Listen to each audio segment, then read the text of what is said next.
Okay, so meet my friend Superman. One day he received a 911 call from a distant planet, Pluto. Because of his duty, he had to get there as soon as possible to save lives. He faced a journey of billions of kilometers across the space, but how can he gain speed efficiently? You might think he can simply use solid fuel like this candy bar. But as far as we know, there are no cafes or restaurants out there in space, which means he has to bring plenty of this or he has no chance to be filled again.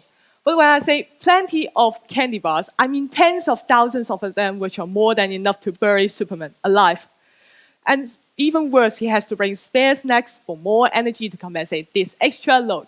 So his burden increases on and on and on, and that's not acceptable. So Superman came up with a better and more economical method, which is by the use of gravity force. This attraction arises between everything with mass, and larger the mass, stronger the attraction. And planets are extremely massive. So what did Superman do? Imagine there is Pluto, and here is a planet in between, no matter Mars or Jupiter. And what Superman did was flying near it. Because of gravity, he's attracted towards this planet. And during this attraction, he accelerates. And if he controlled this maneuver precisely, he would be carried along without crashing. And once he flies away, he's stolen a tiny bit of speed from this planet. But because it's so massive, it's left almost undisturbed. And after this process, he's gained a part of speed.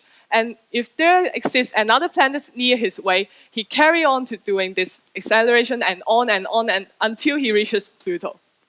And by this special technique called gravity-assisted propulsion, Superman gains speed easier with just candy bars, and that he arrives Pluto on time and beat the baddies. And this story has come to reality. Our space probes are being put on these interplanetary buses on time for less efforts in travel. 35 years ago, a space probe called Voyager 1 was launched from the Earth, and today it has become the farthest man-made object ever from the Earth, because it has made use of the rare alignment of 4 planets in solar system to do this acceleration repeatedly. And in fact, scientists and engineers are now working on manned spacecraft which can send us to neighboring planets. And if they can make use of this gravity-assisted propulsion, then we can step foot on those planets earlier than we thought. So ladies and gentlemen, space colony may no longer be a dream. Thank you.